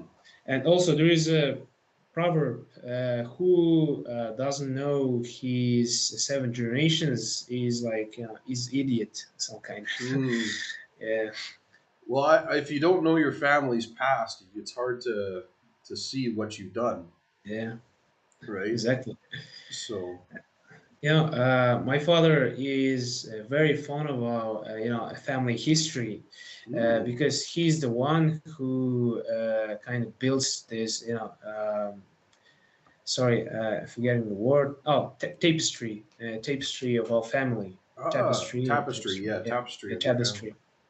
tapestry of our family, and he kind of prepared all those lines, generations of our ancestors, of our cousins, and he printed it out and handed it over to his sisters, brothers, and cousins in order for them to know their seven generations. Mm, Back then I didn't understand it, but right now I think it's very cool for him to do such things. mm-hmm, mm-hmm, He wanted to them to know their family. mm-hmm, It's mm-hmm. really cool. No, it is, and I love, like, well, as you know, I love history, and and family history is also history, and I think it's really interesting to find out Yeah. what your family has done in the past, right, and where you come from. So, and I think the ancient religions of old, like animism, ancient pagan religions, not pagans, just anything that wasn't Christian or Abrahamic, but like Hinduism, Indo-European religions, Celtic, Norse, things like that, they they honored ancestors, right? Like ancestors, even like look at shamanism, animism, right? In Siberia, all the way to North America and South America, they uh, they honor ancestors. Like it's a big part of their religion, and Yeah. I think that's been lost. I honestly think that that concept has been lost with the Abrahamic faiths, to You some think? degree. Yeah. So I think it's not only cool from like a personal perspective of like, oh yeah, I know where I came from. Oh, my family did this. Oh, they were Mhm. here in this area. Like I think it's cool that way. But then it's also like you got to think about it. Wow, because of them, I am here today, right? So Yeah, it's also interesting because in Christianity, they also value family, in my opinion. Mexico, because um, I heard that Mexico is one of the biggest Christian countries in the world. uh, they also have these celebrations like celebrations of death or something like yeah, that. Day of the You heard Dead. Day That's of not the a Dead. Christian. Yeah, That's not a Christian celebration. it's not a Christian. No. Oh, because yeah, it's really crazy to think that they celebrate it, even though they're Christians. They just keep the traditions, old traditions from Mhm. the previous religions. Mhm. In the dead, in Day of the Dead, they just remember the family members who are now passed away. Mhm. It's and also I watched cartoon called Coco. They really Mm. good explained it really well in there, and so I was really amazed by how this celebration is really famous out there in Mhm. Mexico, even though they are a very strict Christian Catholic. Yeah, are they Pretty Catholic? Catholics, yeah. Yeah, yeah, Spanish background, so Catholic, yeah. yeah. No, it So, is. It is cool. It is cool. But you'll be surprised to find that Christianity took a lot of holidays from their pagan roots, like Christmas and all the celebrations you see of Christmas, the tree, the lights, the wreaths, the mhm. songs, um, Santa Claus. Santa Claus, all of that comes from pagan backgrounds, like the old Oh, really? Germanic and Indo-European religious texts. Mm. Um, because if you look at Christianity itself, none of that is actually celebrated during Christmas. It's just the birth of Jesus, and that's what it's supposed to be. So, like when you look at Christmas here in Georgia, like the true day of Christ's birth, they don't care about the trees, they don't care about the lights, and in Russia too. I'm assuming in northern Kazakhstan with the Orthodoxy, it's not the trees, it's not the lights. They do the candle, they go to church, they do the nativity scene and things like that. The trees and the lights and all that stuff is for New Year's Day, right? Yeah, That's where they exactly. do the tree and everything. Whereas in the Western world, in Europe, the Christmas tree and all that is for Christmas Day itself, which all that comes from pagan roots and not Christianity. So it's quite it's quite amazing how much they took from their old roots and their old culture. I understand it's hard to get rid of your past, Is right? Easter's also the same thing as Christmas?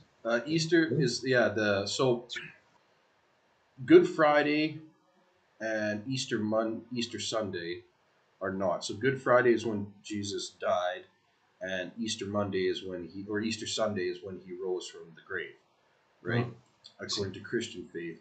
However, all the stuff you see about Easter, the eggs, the rabbits, the all that stuff, the spring flowers, the decorations, all of that aspect comes from pagan religions because it was the Mm. celebration of fertility, right? It was the spring equinox where they celebrate fertility and they bring back of the snow goes away and this everything starts to bloom and come back. So the rabbit became an important thing because rabbits breed. Like we have a saying in English, breed like rabbits, right? Because they have many Oh, children. I see. So one of the things was to touch a rabbit during Easter. You're supposed to touch a rabbit because then it's they call it sympathetic magic or something like that, where if you touch a rabbit, their breeding fertility, like they can breed a lot, passes to you, and then you'll be able to breed lots.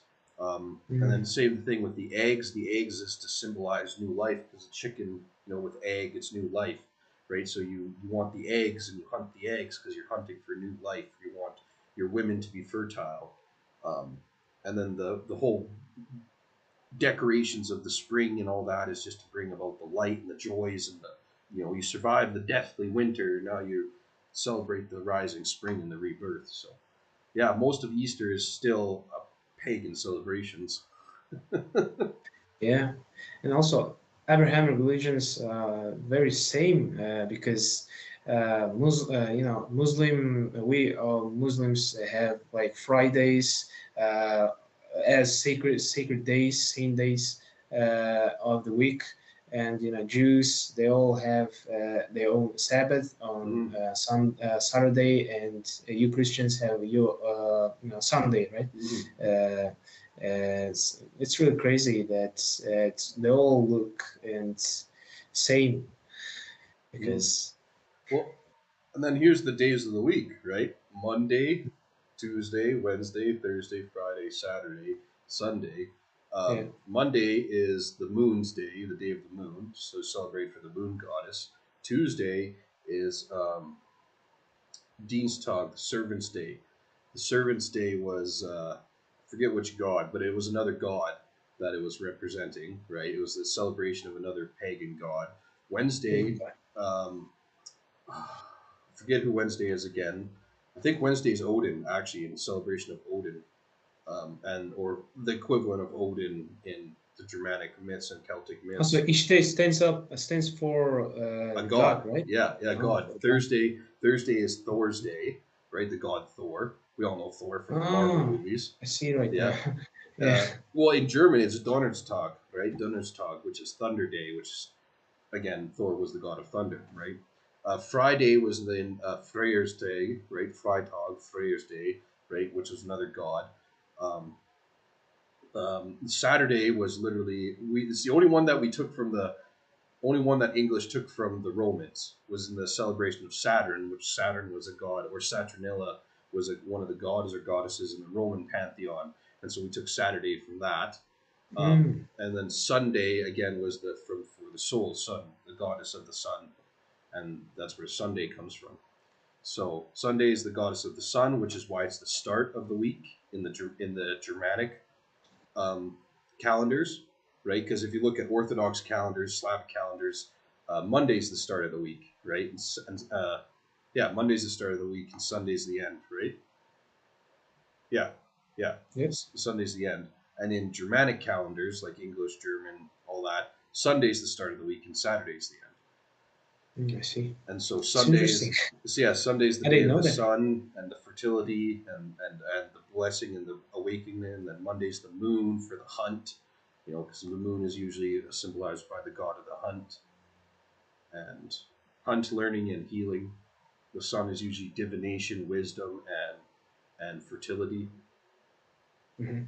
And then yeah, so Yeah, I also right now I'm reading the book Conquistador Hernan Cortes, mm, Montezuma, and the Last Stand of Aztecs.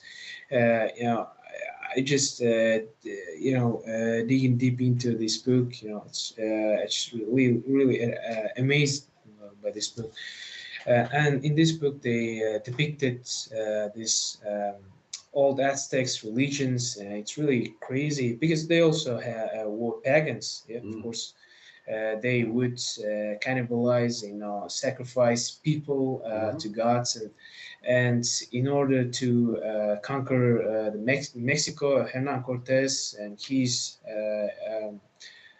army just wanted to also integrate it. They wanted to convert those people into Christianity. Yeah? mm-hmm, Once they conquer the city Tenochtitlan, I think it's called in Tenochtitlan, if I'm saying that, pronouncing that correctly. Uh, Once he's conquered the city, state city, he ordered his priests and chieftain priests to build the huge,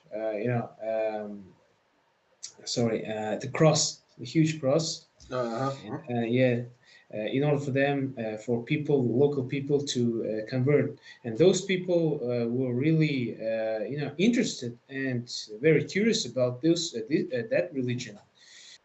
And by this way, they little by little they also conquered and converted the whole continent of America, Southern America, Central America, to Christianity, because before millions of them were pagans, and it's really crazy how he conquered them just with horses and cannons, well, just like weapons, which Aztecs did not possess. And because Mm, of that, he was able to really conquer Mexico. mm, mm, mm. But Yeah, they were very rich and well developed, but they didn't have any horses. They were really surprised when they saw them. They were yeah. extinct.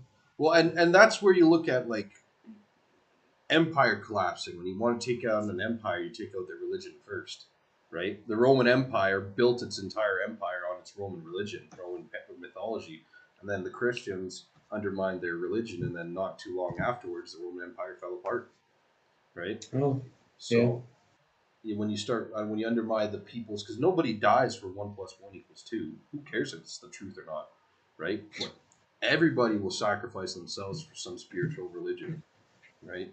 That's where they Yeah. stand their ground, and it makes sense because like your entire existence after this life rests upon your spirituality and your religion. So that's a much more terrifying thought than okay, sure, 1 + 1 = 3. Okay, I'm okay with that. But to say that, oh, we're gonna take you out, and so that your entire existence for all eternity is gonna be gone or changed or whatever, that's a lot more scary thought for people. Yeah. So they they yeah. Um, You know, since you mentioned about Roman Empire, uh, recently I saw some interview with a Russian historian. She said that Russia was never conquered by Roman Empire if there was Russia back then. She said that all those standards like diplomacy and all this stuff that is practiced in Europe it came from Roman Empire, yes. and because of that, in Europe and all those countries were former dominions of Roman Empire, very Hmm. well developed. She said that if we had been conquered by Roman Empire, maybe we would have been very very different than we are now.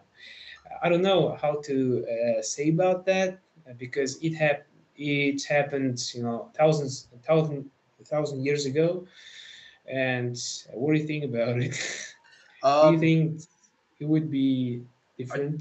I do think it would be different. I honestly do think it Like, would be different.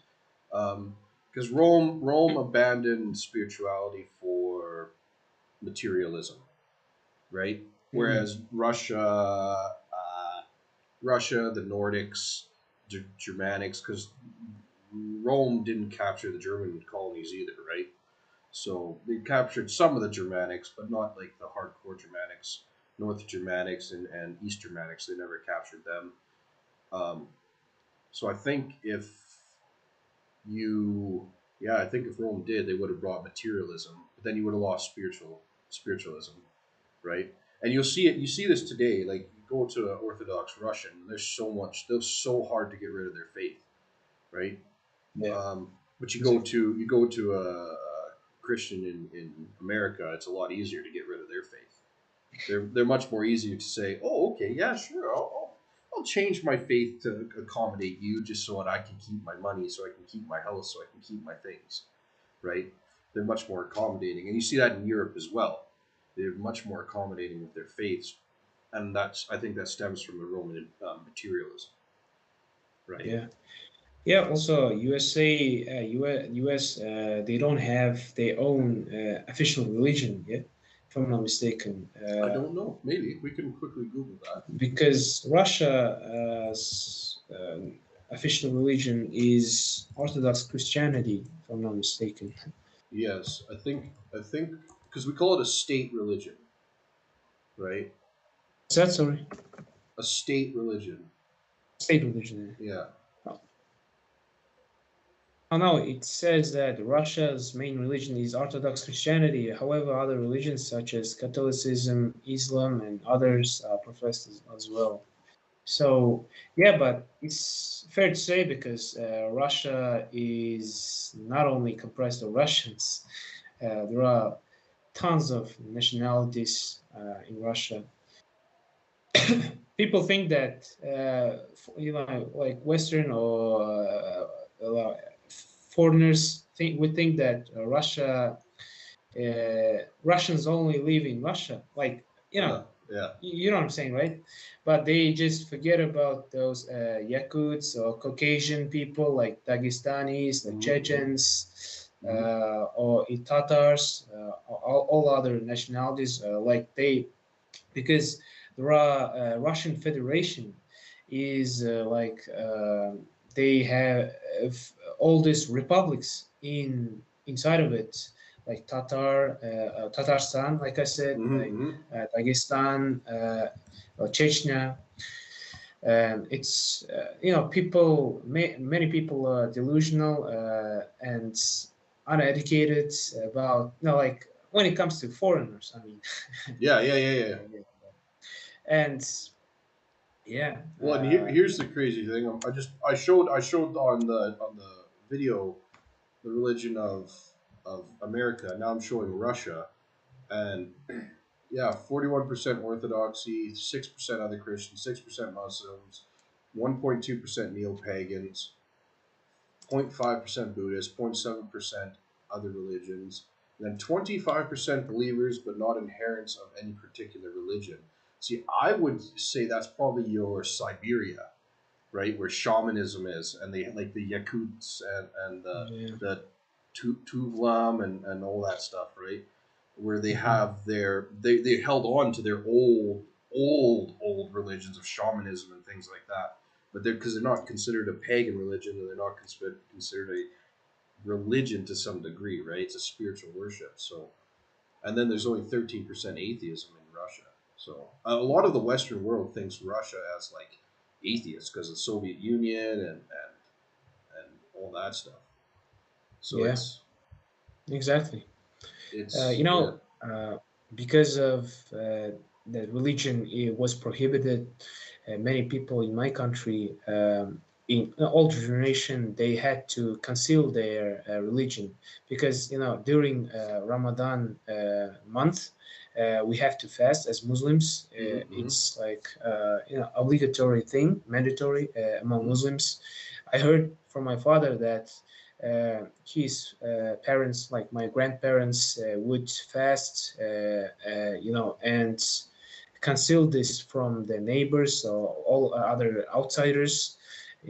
Because of the law. mm-hmm. If you know what I'm saying. Yeah. Yeah, yeah, yeah, yeah, Yeah, and I think it's very bold and very it's very bold and very brave of them to do such things because back then it was really scary to mm-hmm. fast or to your value your religion even Mm-hmm. though it's prohibited. Yeah, yeah. Well, and that's what you hear from like the Orthodox people too, right? Orthodox Christians. They're like, ah, Yeah, also yeah, we never stopped believing in Orthodox Christianity. We just did it in yeah, our houses. So, it's it's one of those things where I think that just the Western world really likes to spread a story, yeah, and it's no different. Every country, every area likes to spread a story, but the Western world is unfortunately, is control of most of the media of the world, and so their story gets spread the most. And yeah, it's yeah, one of those things. I do think, yeah, I do think spirituality is missing in the world. I really do. I think it's missing in today's world, and Well, but I don't understand those people who like pray like 5 times and go out at night like clubbing and something like that, and Mm, dancing or drinking really heavily. mm, I think those people are kind of hypocrites to me because 100%, in yes. in many religions it's prohibited to drink alcohol or to have sexual intercourse with different people. Mm, And even though they follow the rules, they think that they follow the rules, but still they just break them mhm. simultaneously. Yeah. Well, then I find also too many people not only don't follow the rules, but I think many people don't know the religion that they're so-called following.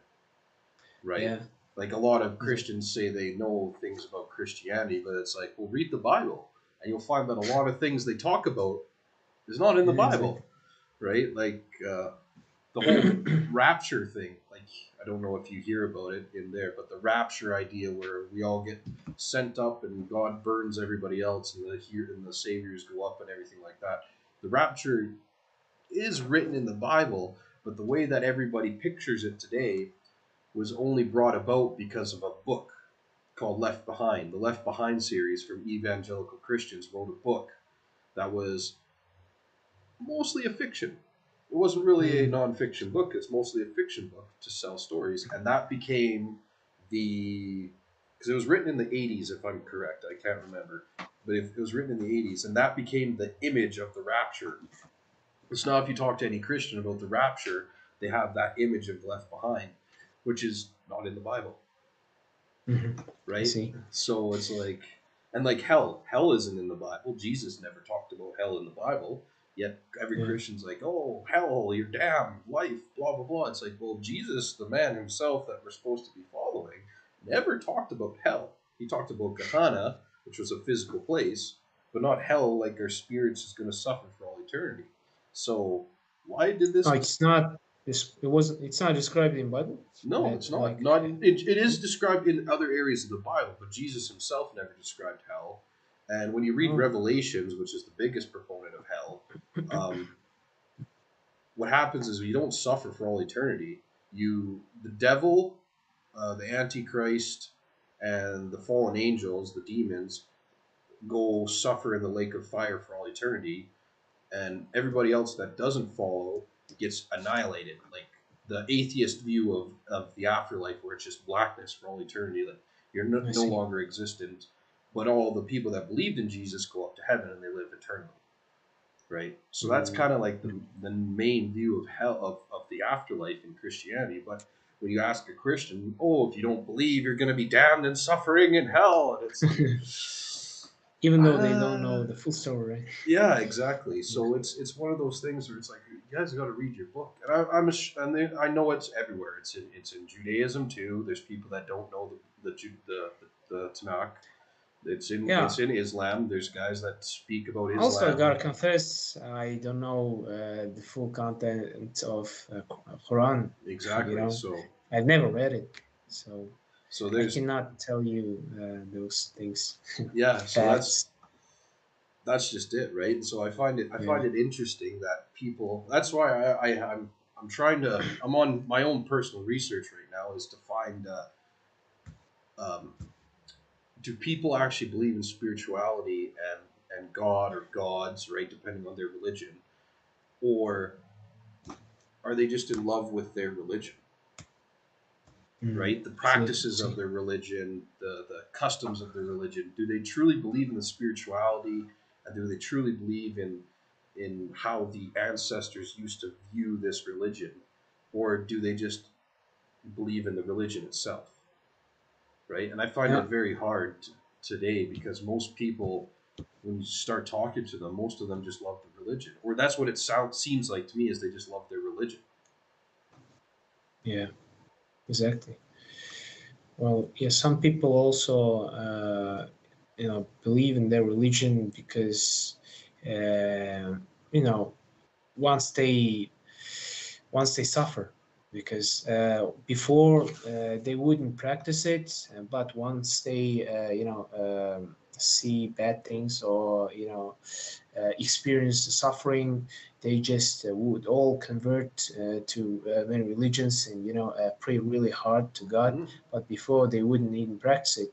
There are very few people, in my opinion, a rare amount of people who really love God, and pray really hard, just love and respect religion. I Mhm. think it's there are very few people that like that. Yeah, I think you're right. I think there's very few people that are truly spiritual, Yeah, and more spiritual. of them are just religious, right? Mhm. And whether that's right or wrong, I cannot say. But for me, it's Yeah, like, me too. Of course. and because I'm a historical nut, we'll end on this because we're at our 2 hour mark. We don't want to keep our one viewer, which is probably Yeah, me, awake. But and it's probably getting yeah, late for me you. too. Yeah, or two viewers. Yeah, so keep us awake. But Yeah. Oh man, actually, it's not easy to do 2 hour podcast. yeah, um, Some podcasters do up to 5 7 hour podcasts. I don't well, understand how do they do that. yeah. Well, you can. It can get pretty easy once you start getting talking and start getting into in-depth Yeah. conversations. You lose track of time.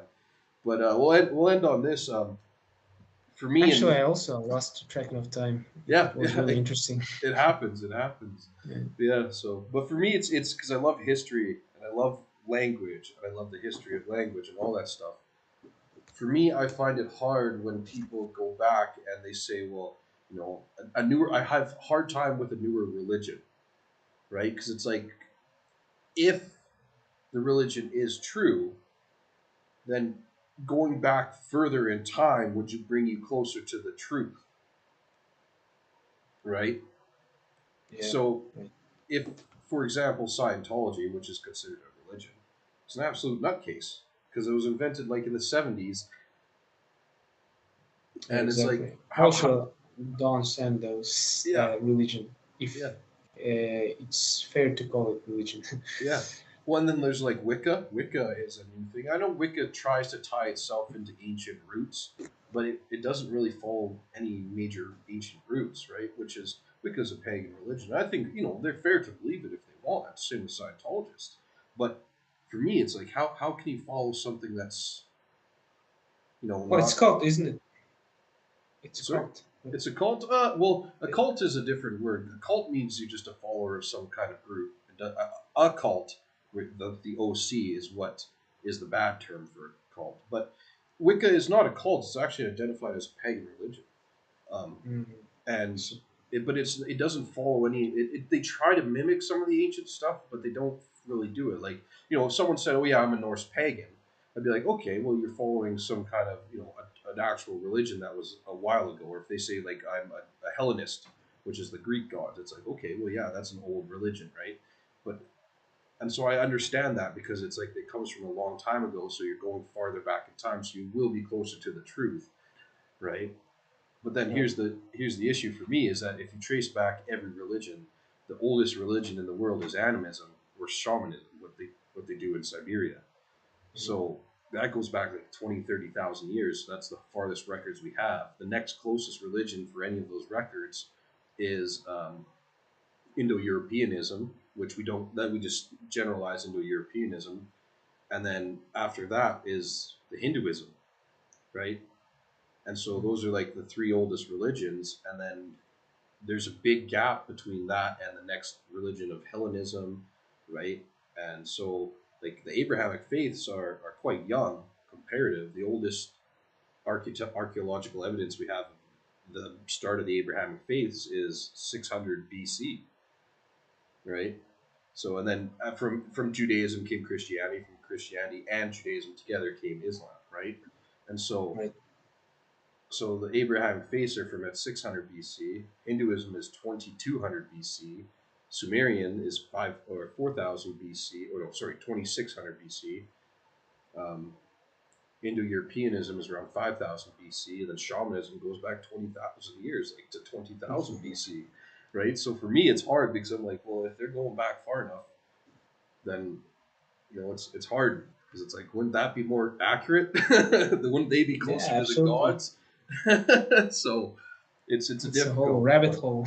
Oh yeah, and we'll stop there because if we go down that rabbit hole, I'll be talking for like 4 hours and I'll keep you up all Yeah. night. No, it's interesting. Thank you for sharing that. Actually, You're welcome, and yeah, well, thank you for coming. Thank you for being here. thank you for having me. Yeah, it was a lot of fun, and And, we'll have you on again. Gives you some free English lessons, okay.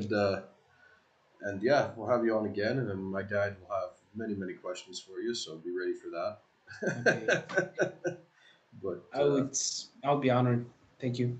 Thank yeah, you for having me once again. all I right, always want to say that. Thank you for having me because many TV show guests or podcast guests say that at the end of the show or podcast hey, you can say it episode. now, and Yeah. like I said, we'll be famous, and then you can be like, yeah, I said it, I said it. Thank you for having me. Yeah. Awesome, man. Nice to see you, man. Bye. Yeah. All right. Well, we'll end it here, everybody, and thanks you all for watching. So until Thank next you. time.